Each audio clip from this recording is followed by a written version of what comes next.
Komið sæl. Það nú sami fjöldi viðvarana meira og minna eins og væri í gær og ef við förum nú betur yfir þetta og skoða stóra yfirlitskortið okkar að þá erum við með þessa hæði við Skandinavíu og hina sem að koma hérna upp undir svona Bretlandseyjar og saman halda þær á móti þannig að lægðakerfin fara hér vestan við land og dæla til okkar bæði kerfin mjög hlýju lofti sem ættað hér langt suður á hafi, eitthvað sunnan við Azoreyjar og við verðum í þessum vindstreng og úrkomu og eins og við sjáum nú að þá munum koma umtalsverð hlýindi í nótt og á morgun hérna yfir landið og það er nú kannski ekki skýrar útlínurnar en við sjáum við erum að koma hérna inn í hlýjasta massan hérna norður frá og það er í raun mjög hlýtt lofti yfir landinu. Þannig að það gæti svo sem einhver dagur allavega á morgun og ekki minnst á jóladag fallið því að hitametið fyrir jóladag er 13,7 gráður þannig að það gæti nú fallið einhvers staðar. En það er töluvert af viðvörunum, þær eru gular eins og og ég ætla að byrja að sýna ykkur hérna bara viðvaranirnar með úrkomunni og loftþrýstingi undir. Þannig að þetta verður svolítið mikið á kortinu þegar maður hefur alla tölur inni. Þannig að hér er þetta gult og svo þegar það kemur hérna aðeins lengra fram á nóttina þá byrjar þetta nú að breytast yfir í appelsínu gult og það er þá miðhálendi fyrst og síðan Húnavatnssýslu eða Norðurland vestra, Norðurland eystra og svo Vestfirðir. Það er kannski strengurinn, það er spurning hversu langt vestarlega þessi aðalstrengur nær en það er svona viðbúið að náu kannski í Ísafjarðardjúpi það minnsta. Þannig að annars er þetta úrkoma hérna á vestanverðu sem að svona tekur ansi mikið af þessu. En við skulum þá líta á hvernig þetta lítur án þess að vera með viðvaranirnar undir. Þannig við sjáum hversu mikil úrkoma er hérna á sunnan og vestanverðu landinu og hvasst í þessu og í fyrramáli þá hvessir enn frekar og vindur svona víða svona 20-25 metrar og kannski upp í 28 metrar sem hvassast verður í meðalvind og hviður gæti þá farið og yfir 40 eins og á Tröllaskagasvæðinu og víðar á Norðurlandi.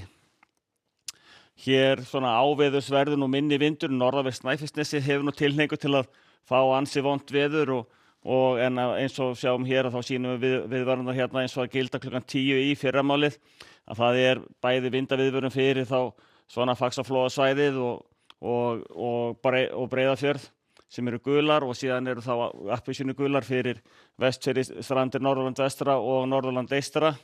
ásamt miðhálendinu og svo verða hér gular viðvaranir á austasta hlutanum svona allan að hluta á degi á morgun og það er eingöngu Suðausturland sem að sleppur við viðvaranir. En ef við síðan þá höldum áfram og skoðum þróunina til klukkan 18 að við verum ekki með viðvarin núna, þær verða meira og minna þær sömu og giltu klukkan 10 þannig að það breytist voðalega lítið fram á þeim tíma en það mun sjálfsagt koma einhverja minniháttar uppstyttur í þessa úrkomu hérna á suðvesturhorninu þannig að þetta verður ekki alveg jafn mikil úrkoma eins og verður til dæmis á Breiðafirði og Vestfjörðum, það verður einn úrkomusamast á þeim slóðum. En klukkan 18 gæti þetta verið staðan að við erum ennþá með appelsínugula viðvörun á miðhálendinu en viðvaranirnar á Norðurlandi eru þá orðnar gular aftur og þær eru dottnar út á austasta hluta landsins en úrkomu viðvaranirnar gilda síðan fram á nótt. Ef við lítum þá á þróunina frá því klukkan 18 á morgun til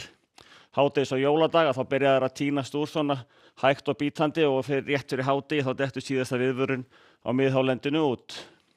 Hádegi og jóladag er þetta staðan, strekking sunnanátt, úrkoman einhver bundið þá við sunnan og vestanvert landið en orðin dálítið minni heldur hún verður á morgun og vindur hefur dregið niður vind á mestanverðu landinu en ætti nú vera nægur til þess að ná í býsna góðar hitatölur á Norður- og Austurlandi sérstaklega. En annars verður hitinn svona almennt 8 til 12-13 stig en gæti skotist upp í 16-17, jafnvel 18 stig þar sem best lætur. En síðan ef við lítum þá yfir á annan í jólum að þá eru kuldaskil að fara hér yfir landið, það kólnar nokkuð skart á eftir þeim en hitinn á láglendi gæti þó farið niður í 2-3 gráður en ætti mest að vera svona 4-5 og þá skúrakennt úrkoman í því en slydduél á fjallvegum þannig að það gæti þá myndast svolítil hálka. En svo sem ekkert stór merkilegt veður þannig lagað síðan.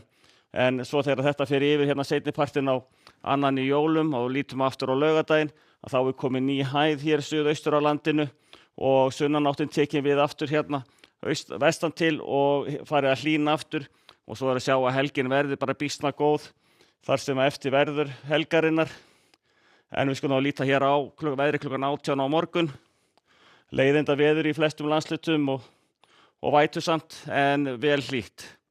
En við látum þessu lokið í kvöld. Gleðileg jól og verið sæl.